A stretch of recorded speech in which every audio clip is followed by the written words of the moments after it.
Halo, assalamualaikum warahmatullahi wabarakatuh. Berjumpa lagi dengan Daring Mat Channel, channel yang senantiasa menemani teman-teman semua dalam belajar P3K. Oke, kali ini teman-teman kita akan belajar tentang soal-soal dan pembahasan untuk materi pedagogik P3K. Soalnya diambil dari Tryout Kemdikbud untuk part kelima ya. Banyak sekali untuk materi pedagogik dan teman-teman wajib untuk mempelajari materi pedagogik semua mapel ya, baik guru SD maupun mapel-mapel yang lain ya. Semuanya sama materi pedagogiknya. Kita ulangi lagi, sama. Dan jumlah proporsi untuk materi pedagogiknya ternyata dari 50 soal itu, kalau teman-teman itu menganalisa kemarin ya, yang pernah tryout itu ada 20 soal pedagogik, 30 soal profesional ya di bidangnya masing-masing. Nah, dari 20 ini penting untuk kita pelajari teman-teman ya, karena ada 20 sendiri, ada sekitar 40%. Maka dari itu kita akan kumpulkan semua untuk materi pedagogik yang ada, dan silahkan teman-teman untuk menyimak baik-baik karena ini memang kan banyak ya. Jadi tidak harus semuanya harus pakai mapelnya dipelajari semua, tidak harus ya. Kita harus mengoleksi soal-soal yang memang untuk dipelajari untuk semua dari teman-teman ya, semua guru. Oke, sekarang silahkan simak baik-baik penjelasannya sebagai berikut. Nah, soal yang pertama teman-teman, anak usia sekolah dasar berada pada tahap perkembangan kognitif operasional konkret. Ya, menurut teori Piaget ya, salah satu kemampuan anak yang paling penting pada tahap ini adalah mampu mengurutkan benda dari yang terpanjang ke yang terpendek. Nah, kemampuan kognitif ini termasuk kemampuan apa? Apakah akomodasi, konservasi, asimilasi, klasifikasi, atau diferensiasi? Nah, teman-teman, ada soal yang mirip seperti ini, sama, yaitu kemampuan untuk mengurutkan benda dari yang terpanjang ke yang terpendek. Tapi pertanyaannya bukan opsi jawabannya bukan akomodasi, konservasi, asimilasi, klasifikasi, bukan. Tapi opsi pilihan gandanya ada operasional konkret, ada operasional formal, ada apa ya, itu ya, dari yang awal-awal itu ya. Nah, sekarang kok ternyata ada perbedaan dari opsi jawabannya, ternyata lebih spesifik lagi. Pilihan gandanya akomodasi, konservasi, asimilasi, klasifikasi, atau diferensiasi. Nah, dari kelima-limanya ini ya masuknya tergolong ke operasional konkret itu ya. Kita akan bahas satu persatu.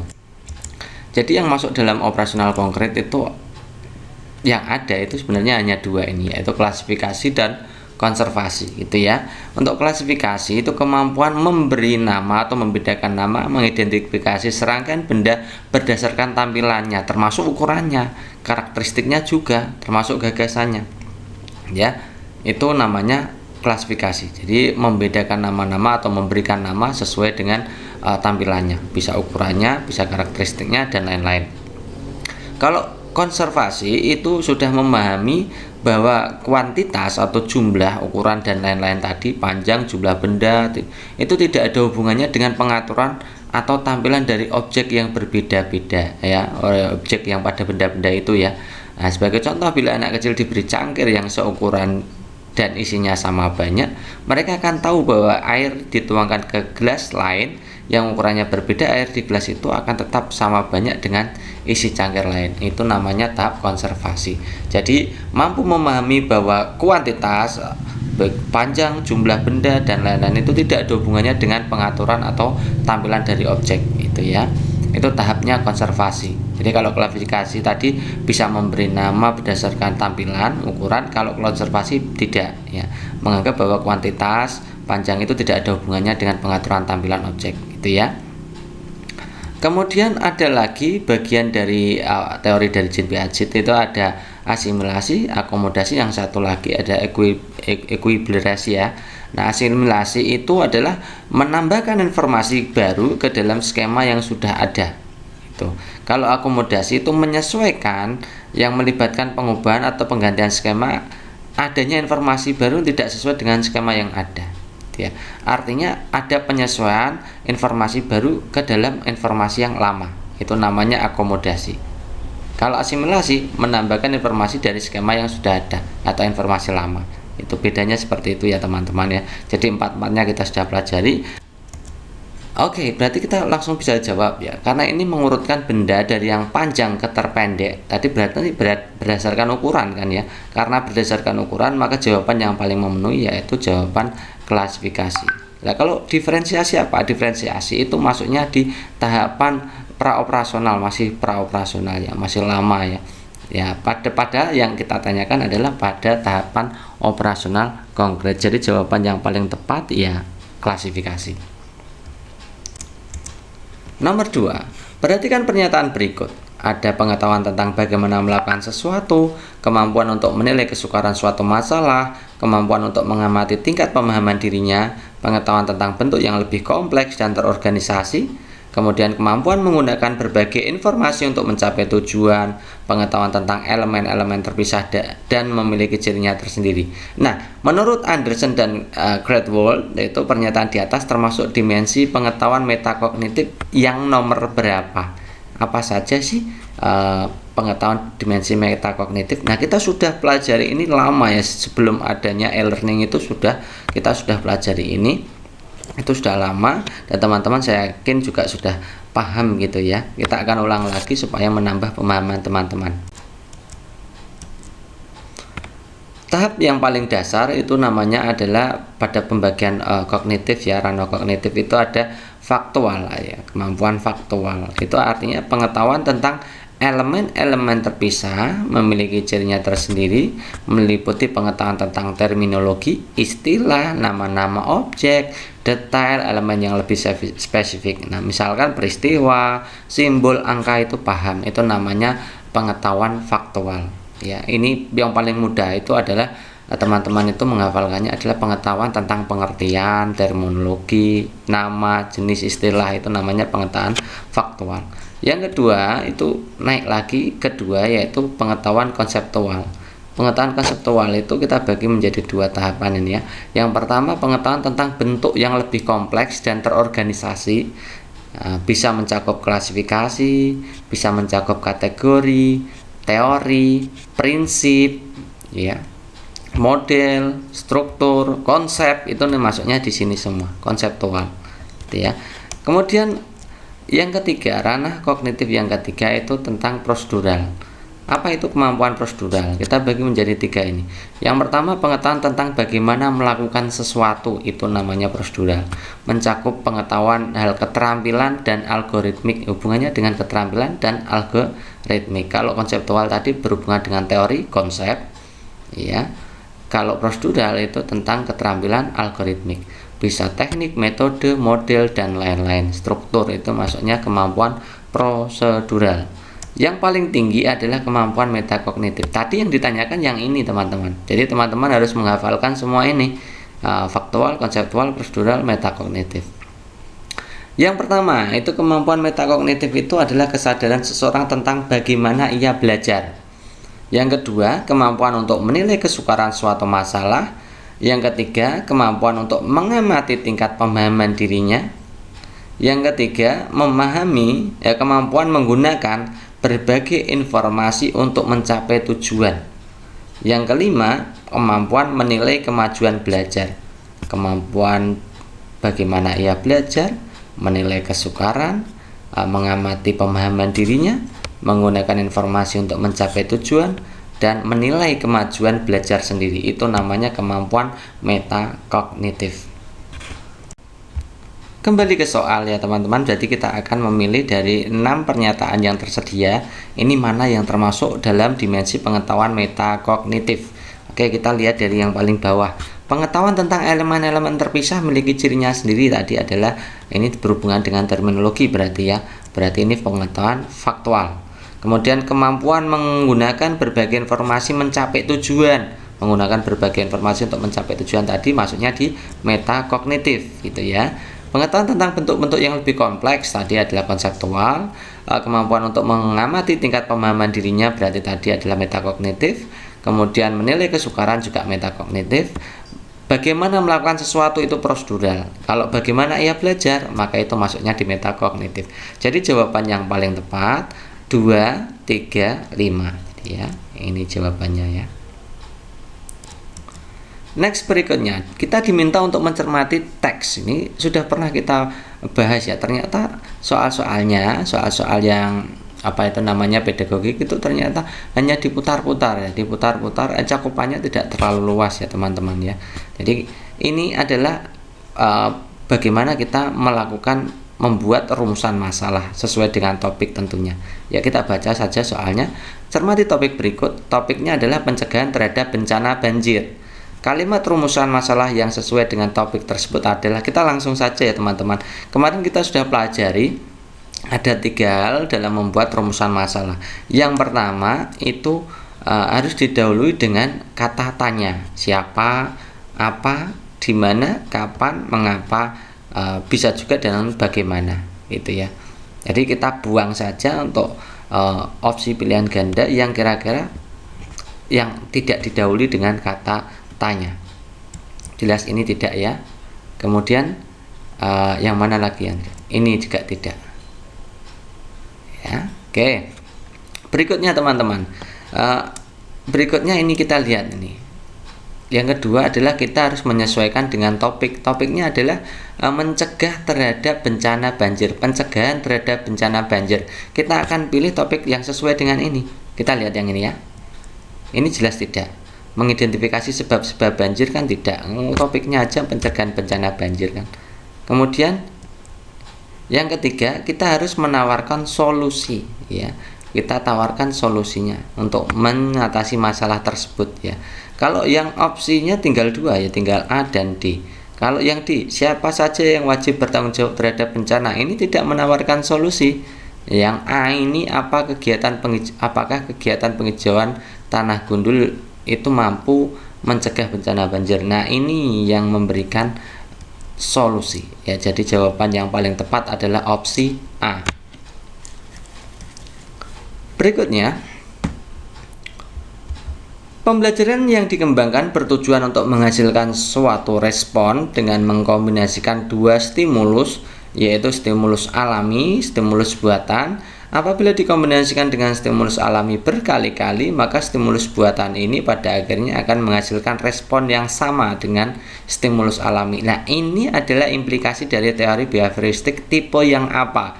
Apakah trial and error, shaping, stimulus respon, konseptualisasi, atau conditioning. Jadi kita harus paham ya 5-5-nya ini. Dan 5-5-nya ini ternyata masuk di soal pedagogi semua tryout ya. Trial and error juga pernah ada soalnya, shaping juga ada pernah soalnya, stimulus respon juga ada soalnya, konseptualisasi juga pernah ada soalnya, ya conditioning juga pasti ada. Jadi teman-teman itu 5-5-nya ini harus paham. Itu ya, kita akan bahas satu persatu. Yang pertama itu shaping. Ini yang mengeluarkan adalah Skinner ya. Istilah shaping itu digunakan dalam teori belajar behavioristik untuk menunjukkan pengajaran keterampilan-keterampilan baru atau pengetahuan baru atau perilaku baru dengan memberikan penguatan kepada siswa untuk menguasai keterampilan atau perilaku tersebut dengan baik. Jadi adanya penguatan atau reinforcement. Nah, ini soal yang tryout yang kita bahas kemarin itu juga ada ya soal ini ya, yang shaping ini ya. Kuncinya di shaping itu adalah adanya reinforcement, punishment, shaping, extension, antecedent, dan perubahan perilaku. Ini yang mengeluarkan adalah Skinner. Kemudian trial and error ini adalah teorinya Thorndike ya. Artinya proses belajar peserta didik melakukan sesuatu sampai dengan mendapatkan respon yang tepat sesuai dengan apa yang diinginkan. Ini juga pernah ada soal ini pada tryout sebelumnya. Tryout 1 mungkin sudah pernah keluar dari berbagai peserta, ada yang dapat, ada yang tidak, tapi ada ini ya. Kemudian teori conditioning itu yang mengeluarkan adalah Pavlov. Ini mengungkapkan bahwa untuk menghasilkan suatu respon dengan mengkombinasikan 2 stimulus, bisa alami, bisa buatan. Nah, dua-duanya dikombinasikan. Nah, apabila dikombinasikan dengan stimulus alami berkali-kali, maka stimulus buatan ini akhirnya menghasilkan respon yang sama dengan stimulus alami ya. Kalau saya jelaskan beserta contohnya nanti lama ya, terlalu lama. Kita pelajari dulu aja konsepnya seperti ini. Kemudian konseptualisasi. Ini yang mengeluarkan adalah David Colt. Ini juga sering keluar ya. Maka teman-teman harus menghafalkan 4 ini: trial error, shaping, conditioning, dan konseptualisasi. Ini konseptualisasi itu siswa mulai belajar membuat teori, abstraksi, membuat aturan ya, atau membuat kesimpulan generalisasi dari berbagai contoh keadaan ya. Ini David Colt ini juga penting, teman-teman harus selain menghafalkan harus memahami ya tahapan-tahapan yang dikeluarkan oleh David Colt ini ya. Ini sering sekali keluar gitu ya. Jadi kita bisa jawab ya, yang ada hubungannya dengan stimulus alami dan stimulus buatan tadi adalah conditioning. Jadi jawaban yang paling tepat adalah opsi E yang dikeluarkan oleh Pavlov.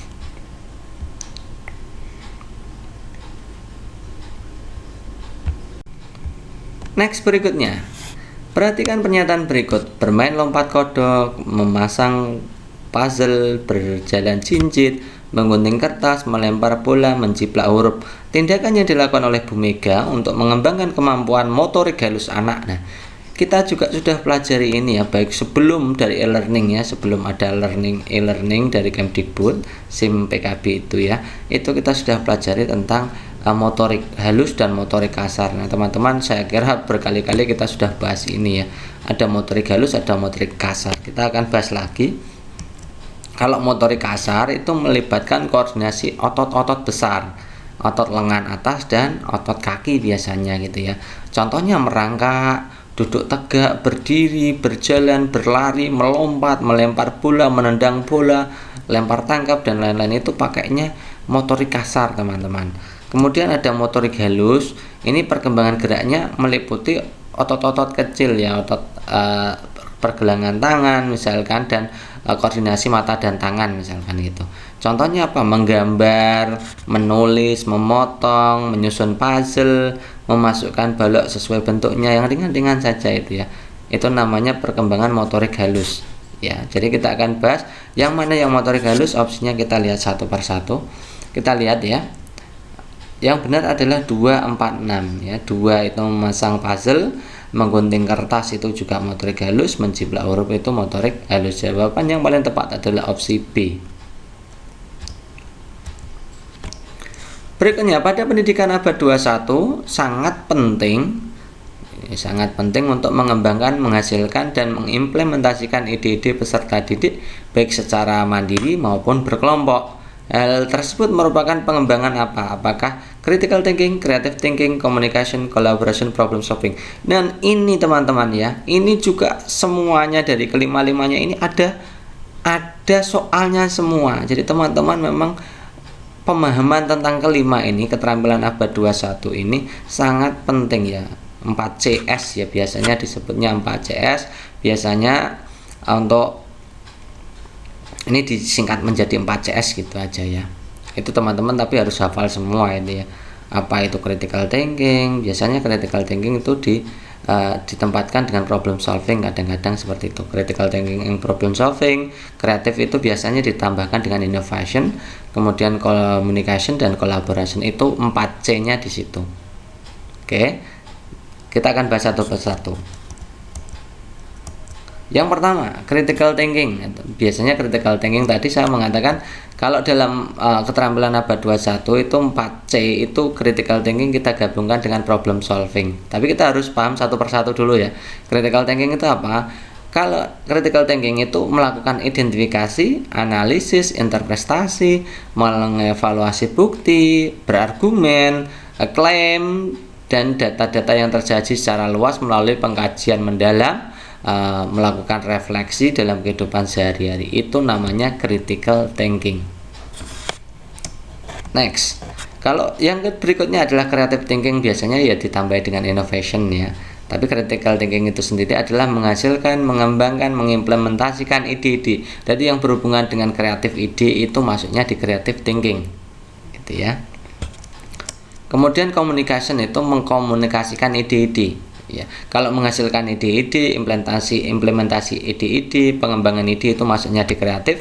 Kalau communication itu mengkomunikasikan ide-ide, gagasan secara efektif menggunakan lisan, tertulis maupun teknologi.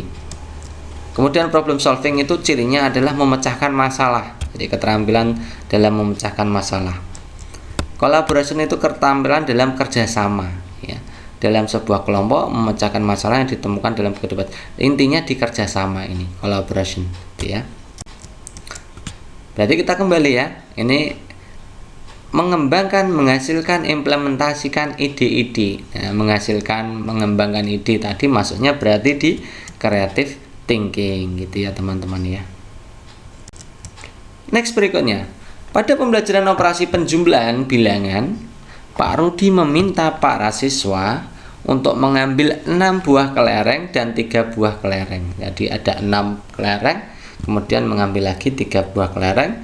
Kemudian masing-masing siswa diminta menghitung keseluruhannya kelereng jika keduanya digabungkan gitu ya. Jadi menurut Brunner ini termasuk tahapan belajar apa? Nah, ini teman-teman, kemarin untuk soal-soal tryout yang ada itu ya, itu semuanya dalam hal definisi, simbolik apa, enaktif apa, kemudian ekanik apa. Tapi ternyata teman-teman itu selain memahami definisi, teman-teman juga harus paham kalau dalam situasi real seperti ini ya, ada kasus seperti ini. Jadi teman-teman diminta untuk melakukan kajian studi kasus gitu ya. Jadi ini yang paling penting itu menurut Brunner. Kita lihat ya, ini ada tahap yang pertama itu tahap enaktif.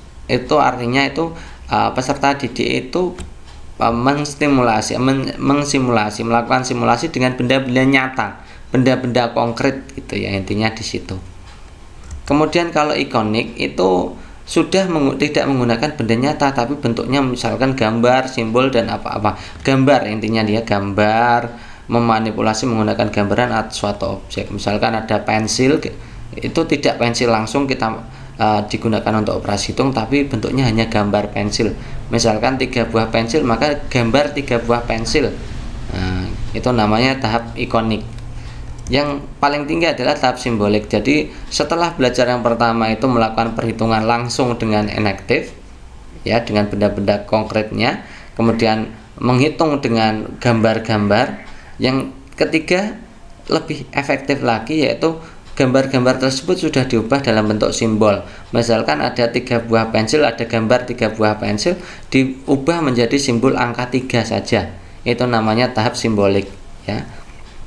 Anak sudah dapat mempresentasikan dalam bentuk simbol-simbol, itu namanya simbolik. Nah, pada kasus yang disoal itu anak-anak itu mengerjakannya atau melakukan proses operasi hitungnya menggunakan benda-benda nyata secara langsung. Maka ini jawaban yang paling tepat adalah enaktif gitu ya. Next, dalam pembelajaran diminta untuk melakukan kegiatan investigasi untuk membuktikan apakah ada hubungan antara cahaya matahari dengan laju fotosintesis. Nah, kegiatan pembelajaran tersebut bisa dikategorikan atau diklasifikasikan dalam teori apa? Apakah humanistik, rekonstruktivistik, konstruktivistik, behavioristik, atau kognitivistik? Nah, kita harus paham ya, ini juga studi kasus juga ya teman-teman ya. Kalau behavioristik itu yang paling utama adanya stimulus respon ya, memberikan stimulus berupa lingkungan, penataan lingkungan belajar dan lain-lain, nah, sambil menunggu respon yang diperoleh dari peserta didik dari pemberian stimulus tersebut. Kemudian kognitivistik itu intinya kegiatan belajarnya diarahkan dengan memahami tahap-tahap perkembangan peserta didik menggunakan metode pembelajaran sesuai dengan tahapan tersebut gitu ya. Kemudian kalau humanistik itu menonjolkan kebebasan setiap individu dalam memahami materi pembelajaran untuk memperoleh pengetahuan baru. Intinya adanya aktualisasi ekspresi diri selama proses pembelajaran. Itu tahapan humanistik. Itu model teori humanistik. Kemudian yang terakhir adalah konstruktivistik, itu di mana kegiatan belajar itu aktif berpikir, menyusun konsep, memberi makna dan lain-lain itu ya. Itu namanya konstruktivistik. Jadi teman-teman harus hafal keempat ini baik secara terminologi atau istilahnya. Kemudian harus paham juga isinya seperti apa kalau diminta untuk menjelaskan studi kasus seperti ini. Kita lihat ya teman-teman, ini kegiatan investigasi. Kegiatan investigasi itu berarti menyusun konsep, menemukan. Ya, masuknya adalah discovery learning, inquiry learning itu kegiatan investigasi. Nah, discovery learning, inquiry learning itu masuknya di konstruktivistik ya teman-teman, yang menganut paham konstruktivistik. Jadi jawaban yang paling tepat adalah opsi C. Pernyataan berikut yang menjelaskan makna istilah afektif adalah kemampuan titik-titik-titik. Ini kemarin juga ada, dan anehnya itu pilihan gandanya sama. Untuk kemarin sudah ada kognitif, kemudian psikomotorik ada, dan ini juga menjelaskan makna afektif. Kalau yang kognitif itu kemarin itu jawabannya memecahkan masalah, yaitu kognitif. Kalau yang psikomotorik itu kemampuan berinteraksi. Nah, yang sekarang adalah istilah afektif itu yang mana teman-teman, gitu ya. Nah, ranah kognitif itu kan perilaku yang menekankan aspek intelektual atau berpikir, ya, pengetahuan, pengertian, keterampilan berpikir, intinya di situ. Kalau afektif itu hubungannya dengan perasaan, emosi, minat, sikap, apresiasi, cara penyesuaian diri, ya, adanya apresiasi, penyesuaian diri. Kemudian kalau psikomotorik, ya, domain psikomotor atau ranah psikomotor itu perilaku yang menekankan pada aspek keterampilan motorik seperti tulisan tangan, mengetik, berenang, mengoperasikan. Nah, pokoknya itu hubungannya dengan kegiatan motorik siswa. Nah, kita fokus ke ranah afektif sebelum menjawab tadi ya. Jadi ranah afektif itu terbagi menjadi 5: penerimaan, tanggapan, penghargaan, pengorganisasian, dan karakterisasi berdasarkan nilai. Kalau penerimaan itu kesediaan untuk menyadari adanya suatu fenomena di lingkungannya. Kemudian kalau tanggapan memberi reaksi terhadap fenomena yang ada di lingkungannya. Kemudian penghargaan itu berkaitan dengan nilai yang diterapkan pada suatu objek, fenomena, atau tingkah laku. Kalau pengorganisasian itu memadukan atau mengintegrasikan nilai-nilai yang berbeda. Ini ada istilah integrasi nilai. Ya, jadi integrasi nilai itu masuknya di ranah afektif. Karakteristik yang terakhir adalah karakteristik berdasarkan nilai. Ini memiliki sistem nilai yang mengendalikan tingkah lakunya sehingga menjadi karakteristik gaya hidup, gitu ya. Kembali ke soal. Jadi istilah afektif tadi berarti jawaban yang paling tepat adalah mengintegrasikan diri, ya, masuknya di integrasi diri, ya. Kalau dalam ranah afektif itu salah satunya di organisation ya. Maksudnya A, jawaban yang paling tepat, gitu ya. Nah, berikutnya teman-teman, ini apa ini, tentang proses pengintegrasian informasi baru ke struktur kognitif yang sudah ada, termasuk kemampuan apa. Nah, tadi kita sudah belajar ya di tahap awal tadi, nomor 1 atau nomor berapa tadi, tentang pengintegrasian informasi baru ke struktur kognitif yang sudah ada. Apakah akomodasi, apakah asimilasi, atau yang lain-lain, gitu ya. Nah, tadi kita sudah belajar, dan soal ini juga termasuk sudah masuk dalam soal kemarin. Soal kemarin juga ada jawabannya akomodasi, itu ya. Kalau sekarang apa, ya coba kita pahami ya satu persatu. Jadi menurut Jean Piaget itu ada asimilasi, akomodasi, ekuilibrasi, kemudian konservasi, dan klasifikasi. Ini teman-teman harus hafal semua. Kalau asimilasi itu proses penyatuan informasi baru ke dalam struktur kognitif yang sudah ada, itu namanya asimilasi. Kalau akomodasi itu menyesuaikan struktur kognitif ke dalam situasi yang baru, itu melakukan proses akomodasi. Kalau ekuilibrasi itu menyesuaikan berkesinambungan antara baik asimilasi maupun akomodasi. Kalau konservasi itu memahami kuantitas, panjang, jumlah benda, itu tidak ada hubungannya dengan pengaturan tampilan objek, gitu ya. Kalau klasifikasi tadi sudah ya, itu memberi nama berdasarkan tampilan, ukuran, atau karakteristik lainnya, itu klasifikasi. Jadi kalau soalnya proses pengintegrasian informasi baru ke struktur kognitif yang sudah ada, jadi masuknya di asimilasi, gitu ya. Kalau sudah ada itu asimilasi, kalau kemudian akomodasi pada situasi yang baru. Next, berikutnya kegiatan pembelajaran peserta didik berdiskusi, menyusun rencana pembuatan proyek, pemecahan masalah melalui pembagian tugas, persiapan alat, bahan, media, sumber yang dibutuhkan peserta didik, melakukan pembuatan proyek sesuai jadwal, mencatat setiap tahapan, melakukan diskusi masalah yang muncul selama penyelesaian proyek dengan guru. Nah, sesuai dengan model pembelajaran apa? Nah, kita sudah berkali-kali mengingatkan teman-teman ya, untuk memahami pembelajaran kontemporer yang 4 itu: inquiry, discovery, project based learning, dan problem based learning. Teman-teman harus hafal itu. Kalau integrated learning itu jarang ya keluar ya. Yang paling penting itu ada 4 itu, teman-teman harus paham. Kita harus paham 4-4-nya ya, maka kita buat definisinya seperti ini ya. Nah, ada 4 ini. Kalau discovery learning itu kegiatannya mengidentifikasi masalah, melakukan pengumpulan data, pengolahan data sehingga memberikan pembuktian. Kata kuncinya yang saya tarik hitam itu ya, memberikan pembuktian dan menarik kesimpulan, itu ciri khas dari discovery learning. Yang membedakan antara discovery learning dan inquiry learning, dua-duanya adalah metode penemuan. Penemuannya bisa discovery learning, bisa inquiry learning. Kalau discovery learning harus sampai ada tahap pembuktian dan penarikan kesimpulan. Itu ya, bedanya itu. Kemudian kalau problem based learning itu kuncinya adalah memecahkan masalah, teman-teman.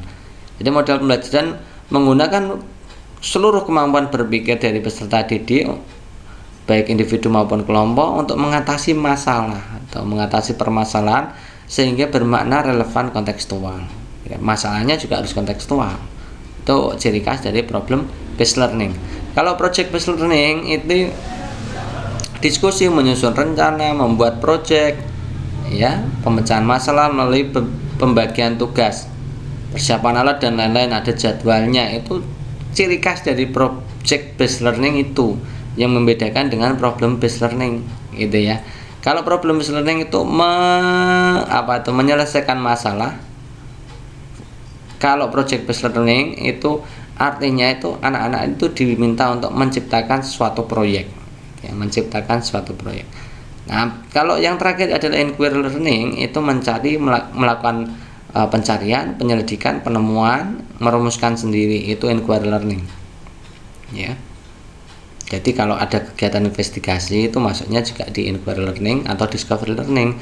Kalau investigasinya sampai ke tahap pembuktian, maka itu masuknya di discovery learning, gitu ya teman-teman ya. Jadi kita bisa menjawab ini ya. Ada menyusun rencana pembuatan project, berarti ini ciri khas dari project based learning. Berikutnya, kegiatan pembelajaran menggunakan konsep operasi hitung untuk menyelesaikan masalah yang berkaitan dengan operasi bilangan. Merupakan bagian dari proses berpikir dimensi pengetahuan apa. Jadi apakah itu konseptual menerapkan, berarti harus hafal taksonomi, Anderson Gatwall, juga ranahnya juga hafal gitu ya. Ini menjadi fokus adalah menggunakan konsep operasi hitung gitu ya. Ini menggunakan kata kerja operasionalnya, menggunakan konsep operasi hitung untuk memecahkan masalah, berarti menggunakan. Kemudian materinya adalah konsep operasi hitung, gitu ya. Nah, untuk menjawab soal tadi, berarti teman-teman itu kan saya juga sudah pernah mengingatkan ya, untuk memahami semua ini dari C1 sampai C6 ini ya. Yang paling penting itu definisi dan kata kerja yang relevan gitu ya. Ini teman-teman saya kira juga sudah punya di rumah, juga punya banyak ya, bisa di screenshot juga bisa untuk dipelajari. Tadi itu yang menjadi fokus kata kerja operasionalnya adalah menggunakan. Kita cari yang menggunakan yang mana ini. Ini berarti ini termasuk dalam taksonominya C3 atau mengaplikasikan atau menerapkan gitu ya. Sekarang kita masuk ke ranah kognitifnya. Dimensinya dimensi faktual, konseptual, atau prosedural, atau metakognitif. Tadi hubungannya dengan konsep operasi hitung. Konsep atau teori ini masuknya di sini teman-teman. Konsep operasi hitung. Dia. Jadi jawaban yang paling tepat tadi apa? Berarti ini masuknya di tahap konseptual dan menerapkan itu atau aplikasi. Jawaban yang paling tepat adalah opsi A. Jadi kita bisa menjawab ini ya. Ada menyusun rencana pembuatan project, berarti ini ciri khas dari project based learning.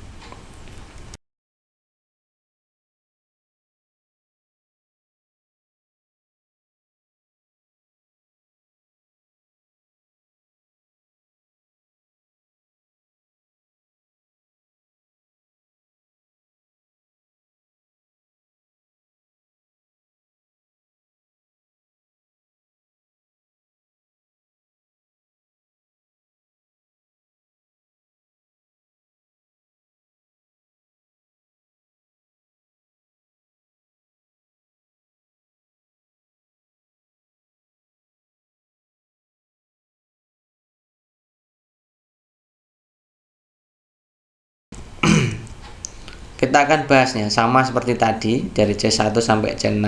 Ini definisinya. Ini ya, definisinya tadi juga sudah kita pelajari. Teman-teman menggunakan tadi juga sama. Kalau mengingat itu mengambil pengetahuan yang relevan dari ingatan, memahami itu membangun arti, ya. Menerapkan itu melakukan atau menggunakan prosedur dalam situasi yang tidak biasa atau situasi lain.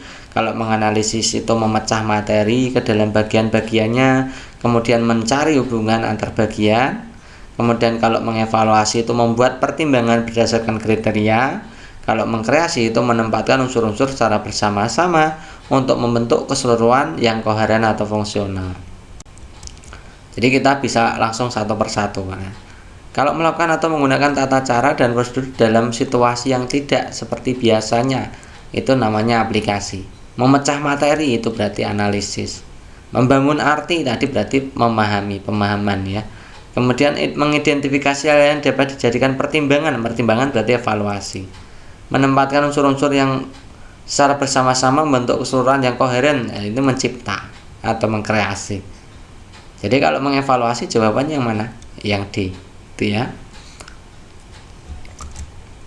Nah, kita fokus ke ranah afektif sebelum menjawab tadi ya. Jadi ranah afektif itu terbagi menjadi 5. Penerimaan, tanggapan, penghargaan, pengorganisasian, dan karakterisasi berdasarkan nilai. Kalau penerimaan itu kesediaan untuk menyadari adanya suatu fenomena di lingkungannya. Kemudian kalau tanggapan memberi reaksi terhadap fenomena yang ada di lingkungannya. Kemudian penghargaan itu berkaitan tahapan moral yang dikeluarkan oleh Colbert ini sering sekali keluar ya. Sering sekali keluar, maka diulang-ulang lagi teman-teman hafalannya tentang ini. Jadi menurut Colbert itu ada 3 tahapan, yaitu tahap prekonvensional, itu ada 2, yaitu obedience and punishment, menilai baik buruk berdasarkan akibat perbuatan. Kemudian yang kedua adalah naively egoistic orientation, yang sering keluar juga di tryout. Nah, kepedulian apakah mendatangkan keuntungan atau tidak, ini menilai baik buruknya berdasarkan kontrak atau imbalan jasa. Tahap kedua itu tahap konvensional, itu usianya 10-17 tahun. Itu ada 2, good boy atau good girl orientation, itu menilai baik buruk itu berdasarkan persetujuan orang lain. Yang kedua adalah authority and social order maintenance orientation, itu menilai baik buruk berdasarkan ketertiban sosial. Ini yang saya cetak hitam-hitam, ini yang saya bold itu ya, itu menjadi perhatian teman-teman itu ya.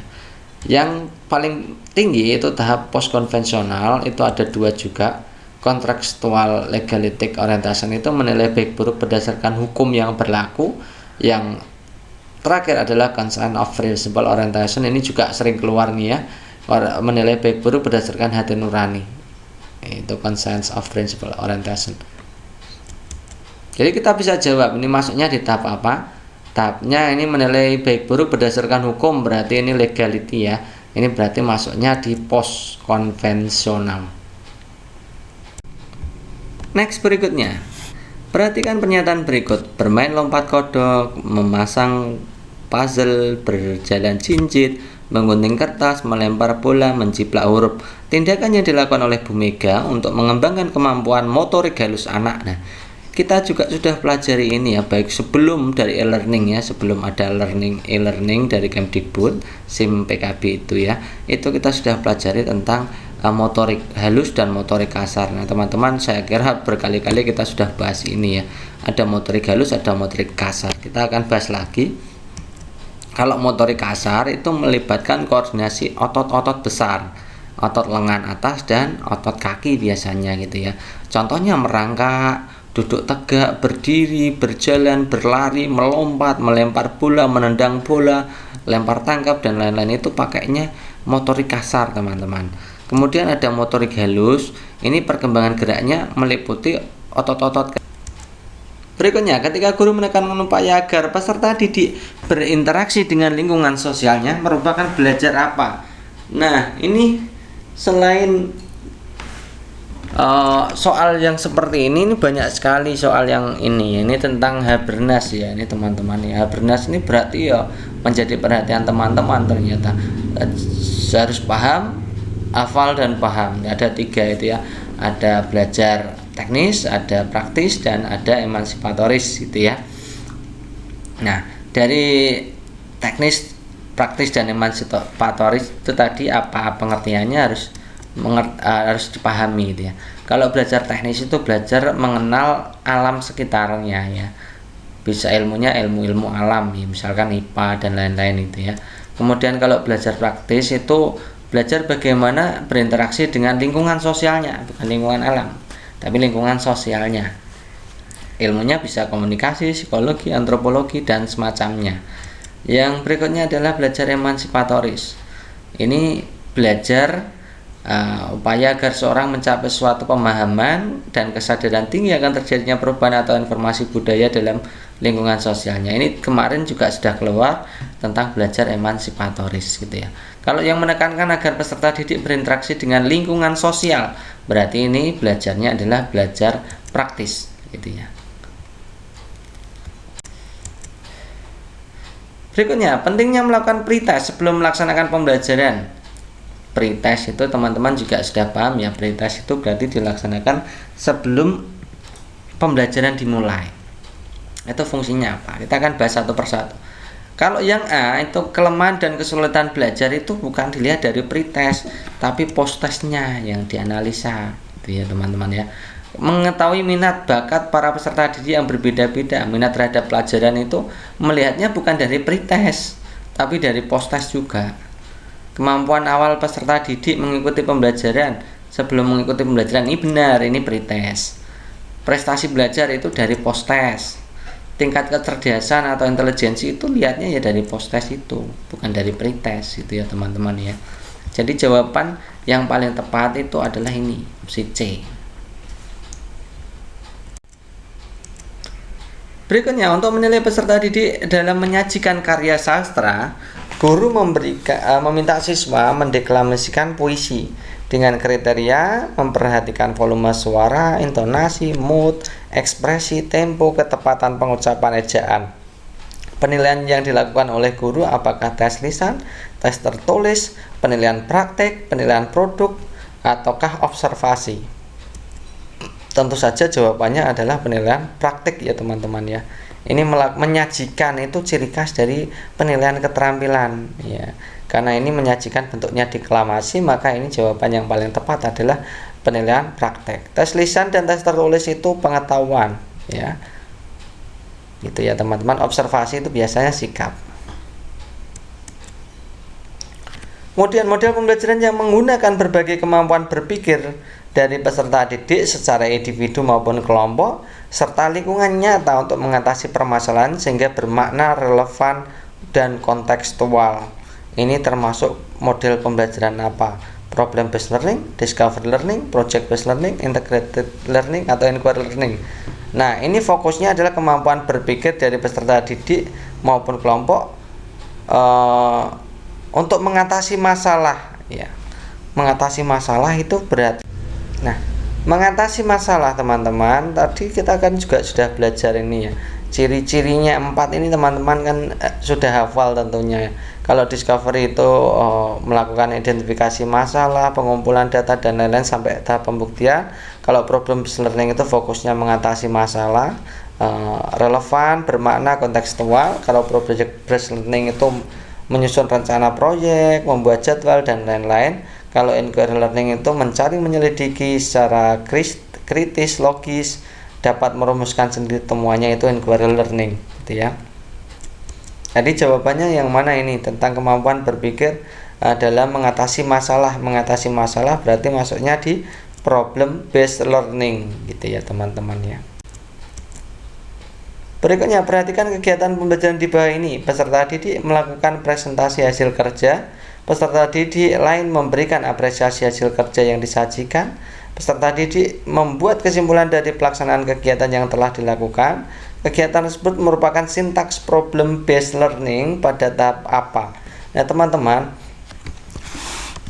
untuk kemarin kita sudah pernah memberikan video ya tentang sintaks problem based learning juga. Dan maka dari itu teman-teman itu fokusnya selain menghafalkan 4 ciri khas dari pembelajaran kontemporer baik inquiry, discovery, problem based learning, dan project based learning, selain paham ya konsepnya, juga paham sintaksnya atau langkah-langkah pembelajarannya. Contohnya seperti ini. Ini ternyata juga keluar di tryout ya teman-teman. Kemarin juga keluar ya. Nah, kita akan bahas lagi. Ini problem based learning. Ini teman-teman juga saya kira juga sudah punya catatan ini ya. Nah, jadi melakukan presentasi, kemudian apresiasi, kemudian merangkum, membuat kesimpulan. Ini masuknya di sini teman-teman. Ya, dilihat itu aktivitas peserta didiknya. Ya, jadi masuknya di kegiatan menganalisis, mengevaluasi proses pemecahan masalah. Nah, ini berarti jawabannya kalau presentasi kerja tadi melakukan analisis ya. Jadi jawabannya yang opsi B. Next, berikutnya keterampilan dalam menganalisis berbagai asumsi, mengambil kesimpulan dari hasil investigasi, merupakan bagian dari aspek keterampilan berpikir tingkat tinggi sebagai apa? Ini ternyata yuk keluar lagi ya ini. Apakah problem solving, apakah critical thinking, ataukah transfer knowledge atau creative thinking? Kita ya pahami masing-masing ya. Kalau problem solving ini fokusnya di pemecahan masalah. Kalau creative thinking itu mengembangkan ide, mengeluarkan ide, melakukan imajinatif, memberikan banyak kemungkinan solusi berbeda. Itu namanya creative thinking. Ini hubungannya dengan ide-ide ya, menciptakan ide, menggunakan ide, itu namanya creative thinking. Kalau transfer knowledge itu keterampilan berpikir, ranahnya kognitif, afektif, psikomotorik menjadi satu kesatuan. Kemudian kalau critical thinking itu berpikir segala hal secara mendalam, mengajukan berbagai pertanyaan, menemukan informasi yang relevan, melakukan pengambilan keputusan, melakukan analisis semua asumsi yang muncul, melakukan investigasi berdasarkan data dan informasi. Nah, pada soal itu menganalisis berbagai asumsi, mengambil kesimpulan dari berbagai hasil investigasi. Ini aspeknya berarti masuknya di critical thinking ya. Ini ciri khas dari critical thinking. Next, berikutnya kegiatan pembelajaran peserta didik berdiskusi, menyusun rencana pembuatan proyek, pemecahan masalah melalui pembagian tugas, persiapan alat, bahan, media, sumber yang dibutuhkan peserta didik, melakukan pembuatan proyek sesuai jadwal, mencatat setiap tahapan, melakukan diskusi masalah yang muncul selama penyelesaian proyek dengan guru. Nah, sesuai dengan model pembelajaran apa? Nah, kita sudah berkali-kali. Berikutnya, bacalah KD berikut. Menganalisis hubungan antara bentuk dan fungsi bagian tubuh pada hewan dan tumbuhan. Nah, KD tersebut termasuk ranah penilaian apa? Apakah keterampilan, sikap, pengetahuan, proyek, kinerja? Untuk menjawab soal seperti ini, kita cukup melihat yang KKO-nya. Ini KKO-nya adalah menganalisis. Jadi menganalisis itu masuknya di penilaian apa? Ya, pengetahuan gitu ya. Kalau afektif atau psikomotorik atau sikap dan keterampilan, teman-teman juga sudah kita berikan yang keluaran dari standar penilaian itu ya. Standar penilaian yang kognitif seperti apa, afektif apa, psikomotorik apa. Misalkan menyajikan itu berarti psikomotorik dan lain-lain itu ya. Teman-teman kan sudah pernah itu ya. Saya kira juga sudah hafal. Penilaian sikap yang tergolong dalam dimensi belajar yang dikembangkan dalam membantu peserta didik mengembangkan proses penalaran kompleks, melakukan investigasi, menganalisis sistem, membuat kesimpulan. Ini yang apa? Apakah sikap dan persepsi, mengintegrasikan pengetahuan, memperluas menyaring pengetahuan, habit of mind, menggunakan pengetahuan secara bermakna. Ini juga sering keluar ya teman-teman. Kemarin soalnya tentang habit of mind, sekarang berbeda lagi. Ternyata teman-teman juga harus menghafalkan itu. Banyak sekali yang harus dihafalkan ya. Ternyata banyak sekali yang harus dihafalkan. Nah, ini kita ulangi lagi. Ini menurut Marzano dan Pickering. Ini kalau sikap dan persepsi ini membantu peserta didik merasa diterima baik oleh guru dan teman sebaya. Ini contohnya yang sikap persepsi. Kalau memperoleh dan mengintegrasikan pengetahuan itu membantu peserta didik memperoleh pengetahuan deklaratif. Contohnya mengkonstruksi makna pengetahuan deklaratif dan lain-lain ya. Kemudian memperluas dan menyaring pengetahuan itu juga penalaran kompleks. Jadi penalaran kompleks itu ada dua. yaitu tahap memperluas menyaring pengetahuan dan menggunakan pengetahuan secara bermakna. Ya. Nomor 3 dan nomor 4 itu ya. Nah, nomor 3 kita lihat itu yang menjadi ciri khas itu membandingkan, mengklasifikasikan, mengabstraksikan, penalaran deduktif, mengkonstruksi, menganalisis kesalahan, menganalisis perspektif. Ini maksudnya di memperluas menyaring pengetahuan. Kalau menggunakan pengetahuan secara bermakna itu ya sampai di membuat keputusan, memecahkan masalah, melakukan invention, penemuan eksperimental, investigasi, analisis sistem. Ini berarti menggunakan pengetahuan secara bermakna. Kalau habit of mind itu ciri khasnya adalah berpikir kritis dan kreatif. Kemarin kita sudah bahas itu. Jadi kalau yang ini adalah mengembangkan proses penalaran kompleks, tapi pada tahapan investigasi, analisis sistem, membuat kesimpulan, berarti masuknya di menggunakan pengetahuan secara bermakna. Berikutnya, perhatikan kegiatan pembelajaran di bawah ini. Peserta didik melakukan presentasi hasil kerja. Peserta didik lain memberikan apresiasi hasil kerja yang disajikan. Peserta didik membuat kesimpulan dari pelaksanaan kegiatan yang telah dilakukan. Kegiatan tersebut merupakan sintaks problem based learning pada tahap apa? Nah, teman-teman. Nah, untuk menjawab soal tadi kita harus paham fungsi komunikasi ya. Yang pertama, membentuk konsep diri. Ya, teman-teman bisa membaca sendiri ya. Ini pandangan kita mengenai siapa diri kita. Nah, melalui informasi yang diberikan orang lain kepada kita tentunya ya. Yang kedua, menyatakan eksistensi diri itu apabila ingin dipandang diri kita eksis di masyarakat maka harus berkomunikasi. Yang ketiga, melangsungkan kehidupan. Ini sudah pernah keluar juga ya. Ini tentang orang tua mengajari arti kasih sayang, makna cinta, rasa hormat, rasa bangga. Ini semakin banyak yang dipelajari, kemungkinan dengan komunikasi antar sesama timbul rasa tertarik dengan lawan jenis dan lain-lain. Ini berarti maksudnya di fungsi komunikasi dalam melangsungkan kehidupan. Kalau memupuk hubungan itu melalui proses komunikasi kita dapat memenuhi kebutuhan emosional intelektual kita. Ini tadi yang disoalkan itu ya. Jadi ini kan memenuhi kebutuhan emosional intelektual, berarti tadi masuknya di A, memupuk hubungan gitu ya teman-teman ya. Berikut teori pembelajaran menurut Gardner, di mana pengalaman belajar adalah dengan menghubungkan konsep-konsep. Ini merupakan teori apa? Menghubungkan konsep-konsep merupakan teori apa? Apakah diskriminatif? Apakah respon pembelajaran, asosiasi verbal, aplikatif pembelajaran, atau psikologi tingkah laku? Kalau diskriminatif itu pengalaman belajar mengenal sesuatu karena ciri khasnya atau ciri yang spesifiknya apa, itu diskriminatif. Kalau stimulus respon itu termasuk dalam instrumental conditioning atau belajar dengan trial and error, ini masuknya di stimulus respon. Kemudian kalau asosiasi verbal itu pengalaman belajar dengan kata-kata.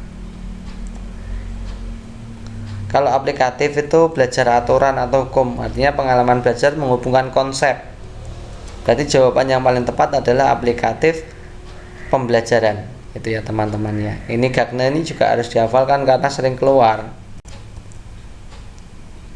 Perhatikan pernyataan berikut. Adaptability dan kemampuan untuk mengelola kompleksitas, keinginan tahuan kreativitas dan pengambilan risiko, berpikir tingkat tinggi. Ini Engage abad 21 ini sering keluar, jadi empat-empatnya teman-teman harus hafal. High productivity seperti apa, digital age literasi seperti apa, inventive thinking seperti apa, dan effective communication seperti apa, teman-teman harus hafal ini. Tidak boleh tidak ya. Jadi kalau ada soal seperti ini kuncinya di berpikir tingkat tinggi dan alasan yang masuk akal. Itu ya, berarti masuknya nanti di inventive thinking. Untuk mengingatnya lagi, saya berikan gambarannya seperti ini. Ini ya, ini teman-teman juga sudah paham ya. Empat-empatnya harus hafal. 1, 2, 3, 4 nih ya. Empat-empatnya harus hafal karena ini semuanya masuk dalam soal. Cuma dibolak-balik saja. Ada yang mendapatkan digital age literasi, ada yang mendapatkan inventive thinking, ada yang mendapatkan effective communication, ada yang mendapatkan high productivity. Teman-teman harus hafal, ingat ya. Nah, tadi yang ditanyakan adalah Yang inventive thinking, adaptability dan kemampuan untuk mengelola kompleksitas, keinginan tahunan, kreativitas dan pengambilan resiko, berpikir tingkat tinggi dan alasan yang masuk akal. Jadi jawabannya adalah inventive thinking. Next berikutnya, perangkat pembelajaran yang membentuk peserta didik yang cakap kompetensinya menjadi lulusan kompeten dengan merujuk pada indikator kompetensi sikap, keterampilan, pengetahuan seperti yang tertuang pada lampiran 22 tahun 2016. Ini tentang standar penilaian teman-temannya. Yang belum tahu, ini lampiran nomor 22 tahun 2016 Permendikbud ini tentang standar penilaian. Yang ditanyakan adalah gradasi penilaian pengetahuan. Nah, kemarin pengetahuan sikap juga, gradasi sikap juga muncul, kemudian gradasi keterampilan juga muncul, sekarang muncul pengetahuan. Jadi teman-teman harus benar-benar memahami lima-limanya ini ya, tiga-tiganya ini ya, baik sikap, pengetahuan maupun keterampilan. Ini saya ulangi lagi, untuk Permendikbud nomor 22 tahun 2016 itu isinya ini. Kalau sikap itu menerima, menjalankan, menghargai, menghayati, mengamalkan. Silakan teman-teman membuat bagaimana cara menghafal ini. Kalau pengetahuan itu mengingat, memahami, menerapkan, menganalisis, mengevaluasi. Kalau keterampilan itu mengamati, menanya, mencoba, menalar, menyaji, mencipta. Ya, jadi gradasi pengetahuan yang mana ini teman-teman ya? Yang ini, mengevaluasi, menganalisis, menerapkan. Yang A, menjalankan, mengamalkan, itu masuknya di sikap. Menyajikan itu berarti keterampilan. Menanya itu keterampilan itu ya. Memahami itu berarti di kognitif atau pengetahuan. Mencipta itu berarti masuk di keterampilan gitu ya. Teman-teman harus paham ini ya, kata-kata kerja seperti ini. Gradasi penilaian pengetahuan yang mana, sikap yang mana, keterampilan yang mana. Nah, sebagai bagian dari keterampilan Judge abad 21 ini tadi yang apa? Kalau ada kemampuan memprioritaskan, merencanakan. Kalau ada memprioritaskan, merencanakan produk yang relevan, berkualitas tinggi, menggunakan alat dunia nyata efektif. Jadi maksudnya di high productivity ya, yang kita sudah bahas tadi ya. Pak Odi memberikan gaya belajar yang audio kepada peserta didiknya. Nah, yang audio seperti apa? Kita juga sudah belajar tadi ya. Ada audio, ada visual, ada audio visual. Ya. Ada audio, ada visual, ada kinestetik. Maaf ya, ada audio, ada visual, ada kinestetik. Audio itu melalui pendengaran, visual melalui penglihatan, kinestetik itu melalui praktek secara langsung. Itu ya. Nah, kita akan bahas satu persatu nih. Kalau audio, yang mana coba ini? Kalau yang video ini berarti kan visual. Percobaan ini kinestetik ya teman-teman ya. Program audio benar, buku ini visual, modul ya visual. Media komik pembelajaran ini visual. Tanya jawab ini audio. Buku itu berarti visual. Kalau metode ceramah itu berarti audio. Diskusi juga audio. Media audio, berarti jawaban yang paling tepat opsi D. Opsi E jelas tidak, ada video, PowerPoint ini bukan ya. Ini dua-duanya adalah visual. Tahap seseorang sudah mampu menggunakan pengetahuan yang dimilikinya untuk menyelesaikan suatu masalah. Mampu menggunakan pengetahuan untuk menyelesaikan masalah. Ini berarti ini masuknya di ini loh teman-teman. David Colt ini, makanya tadi juga sering keluar ya. Ini saya suruh menghafalkan juga ini. Penting ini ya. Ada 4 tahapan perkembangan menurut David Colt. Yang pertama adalah pengalaman konkret, itu dimana seorang siswa hanya mampu sekedar ikut mengalami. Kalau mengalami kejadian saja itu namanya pengalaman konkret. Kalau mampu memikirkan dan memahami, berarti maksudnya di pengamatan aktif dan reflektif. Kalau konseptualisasi itu mampu membuat teori, membuat rumus, membuat abstraksi, membuat aturan, membuat konsep, itu maksudnya di konseptualisasi. Kalau eksperimentasi aktif itu sudah mampu menggunakan konsep-konsep itu untuk memecahkan masalah, itu ya, sampai ke tahap memecahkan masalah ya, memakai rumus-rumus atau konsep atau teori apapun itu untuk memecahkan masalah. Ini maksudnya di tahap eksperimentasi aktif. Jadi jawaban tadi berarti jawabannya yang mampu menggunakan pengetahuan yang dimilikinya untuk menyelesaikan suatu masalah, berarti maksudnya di eksperimentasi aktif. Jawaban yang paling tepat adalah opsi C. Pada KD mengkategorikan tanaman dikotil dan monokotil berdasarkan ciri-cirinya. Nah, ini pengembangan materi kuncinya pada KD tersebut apa? Nah, kita sudah pahami ya ini ya teman-teman ya. Saya sudah berkali-kali mengatakan ada 3 buah indikator kunci, indikator penunjang, dan indikator pengayaan. Materi kunci, materi penunjang, materi pengayaan. Kalau penunjang itu berarti materi yang levelnya di bawah materi kunci atau materi utamanya KD gitu ya kakak. Kemudian kalau materi kunci harus sama dengan indikator pada KD. Yang ketiga adalah materi pengayaan, berarti levelnya atau gradasi levelnya ada di atasnya, itu ya teman-teman. Lihatnya dari mana? KKO-nya, kata kerja operasionalnya. Di sini lihat nih, mengkategorikan. Mengkategorikan ini sama dengan mengklasifikasikan. Mengklasifikasikan ini masuknya di C2. Nah, kita harus pahami ini. Ya, semua KKO-nya harus kita pahami. Nah, untuk sekedar mengingatkan kembali ini teman-teman ya. Ini teman-teman juga harus paham tadi. Mengkategorikan ini maksudnya di sini.